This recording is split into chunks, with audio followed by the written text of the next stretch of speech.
wabarakatuh.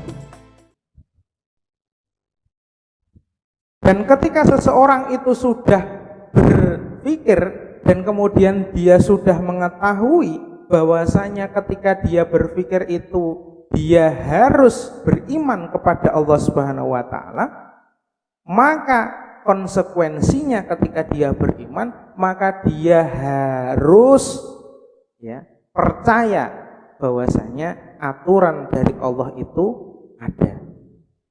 Ada di mana? Yakni ada di Al-Qur'anul Karim. Ketika kita sudah tahu percaya dengan Allah, kita sudah mempercayai rukun iman yang 6. Salah satunya iman kepada kitab Allah.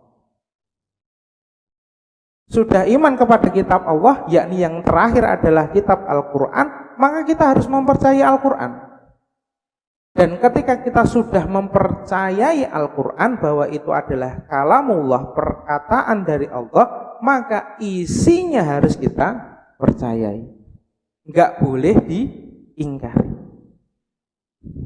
Itu di awal-awal kita hal-hal yang penting bagi kita, bahwasanya nek wis ning gone Al-Qur'an itu disebutkan hukuman bagi orang yang membunuh itu harus dikisos atau dibunuh juga, semisal kan ngoten niku. Maka juga harus dilaksanakan seperti itu. Terus kemudian orang yang berzina dijilid sebanyak 100 jilidan. Wes ditompo wae. Harus dipercayai seperti itu. Maka kalau tidak, konsekuensinya tidak percaya dengan isi dari Al-Qur'an, bisa mengakibatkan dirinya jatuh kepada kekafiran. Itu kan luar biasa nggih. Nek dhewe menentang satu saja di dalam Al-Qur'an, bisa jadi kita masuk ke kafiran. Dan nek wis kafir berarti ancamannya adalah wis genek tempat liya. Kecuali dia bertobat. Bisa jadi diampuni oleh Allah. Karena ini omongnya bisa jadi nggih. Karena nggak ngerti ngoten. Nggih. Nah, seperti itu nggih. Jadi konsekuensi harus seperti itu. Nah, maka di bab yang kelima ini semakin menjelaskan kepada kita bahwasanya keimanan itu harus berdampak Atsar itu ibaratnya jejak berdampak kepada apa? Kepada perbuatan kita. Sampai sini paham nggih? Sebelum masuk ke bab kelima, saya yakin panjenengan semuanya insyaallah bisa memahaminya ngoten niku. Nggih, insyaallah. Kita lanjutkan bab yang kelima. A'udzubillahi minasyaitonirrajim. Bismillahirrahmanirrahim. Bab 5, atsar keimanan pada perbuatan. Iman kepada Allah Subhanahu wa taala dan hari akhir menjadikan seorang mukmin terikat dengan hukum-hukum syarak pada saat melakukan perbuatan apapun, baik saat sendirian maupun berada di keramaian, karena takut akan azab jahanam dan berharap nikmat Allah Subhanahu wa taala di surga dan di ridhonya. Ikhwan fillah rahimakumullah. Saat ini kami itu hanyalah menekankan hal-hal yang sudah panjenengan dapatkan sebelumnya. Kita hanya nambahi secara pasti bahwasanya panjenengan itu memilih Islam itu tenanan dan yakin bahwasanya agama yang panjenengan dapat yang saat ini jenengan peluk ngoten niku yakni Islam itu wis memang bener-bener pilihan panjenengan. dan menjadi akhir dari agama panjenengan. Kalau di awal tadi kita mengutipkan ya ayyuhalladzina amanu taqullaha haqqa tuqatih wa la tamutunna illa wa antum muslim. Wahai orang-orang yang beriman, bertakwalah kepada Allah dengan sebenar-benar takwa. Dan kemudian ditekankan di akhir ayat itu wala tamutunna illa wa antum muslimun. Dan janganlah kalian mati. Ojo enek pilihan liyane maksudnya ngoten nggih. Wala tamutunna illa wa antum muslimun. Di depan ada lam, alif, di belakang ada illa. Maknanya sama kayak la ilaha illallah. Maknanya hanya wis cuma siji wae pilihane. Yakni adalah jenengan meninggal mati hanya dalam keadaan muslim. Lah kita ketika mempelajari ini hanya menekankan nambahi keyakinan panjenengan semuanya agar benar-benar tetap berada dalam keadaan Islam. Ojo milih agama liyane.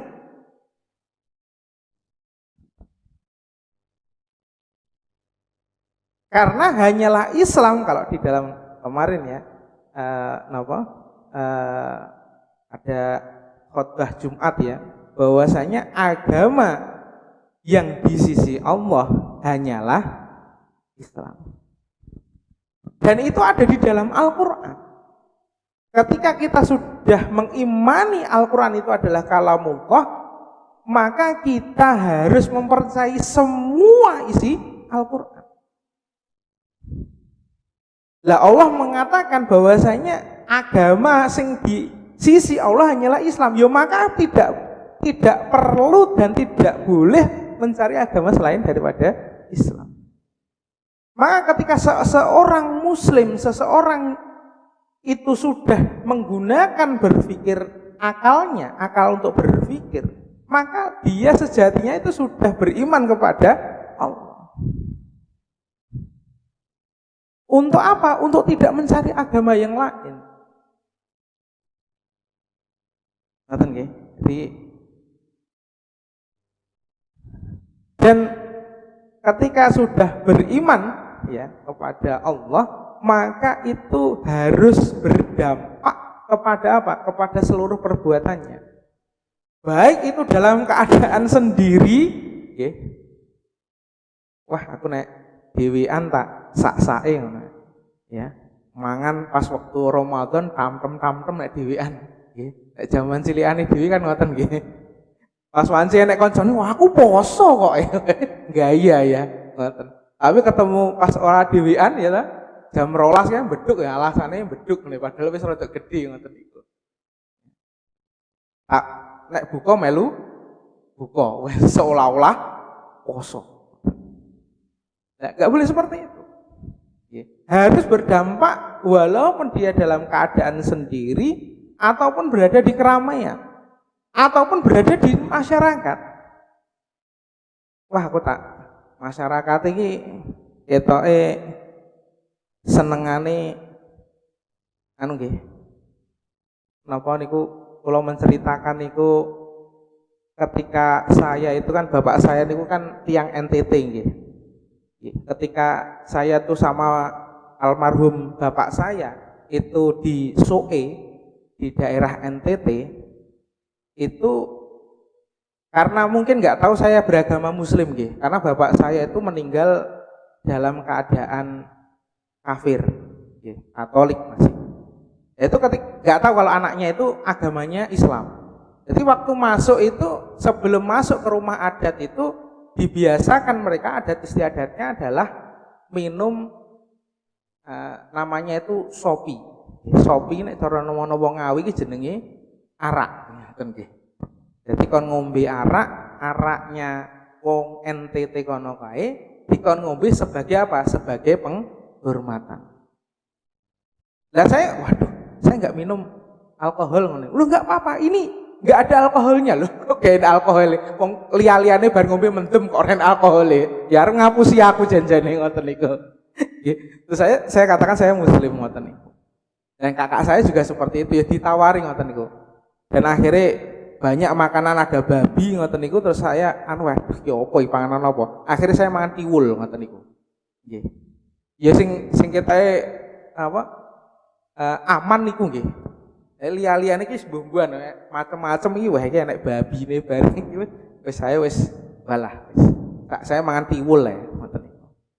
Nah itu adat istiadat mereka seperti itu. Lah nek dhewe seorang muslim yang sudah beriman kepada Allah, maka nek misalkan Allah mengharamkan alkohol, ya, Allah mengharamkan alkohol, khamr, ya, Allah mengharamkan khamr, maka yos kita terima saja, ngoten niku. Terus akhirnya ojo melu kancane. Dan ini jenengan melu neraka napa purun jenengan melu-melu ngene ya. Kan boten ngoten. Jadi jangan sampai. Lah, dalam keramaian pun kita juga harus dalam hati kita bahwasanya kita tetap dalam kondisi Islam.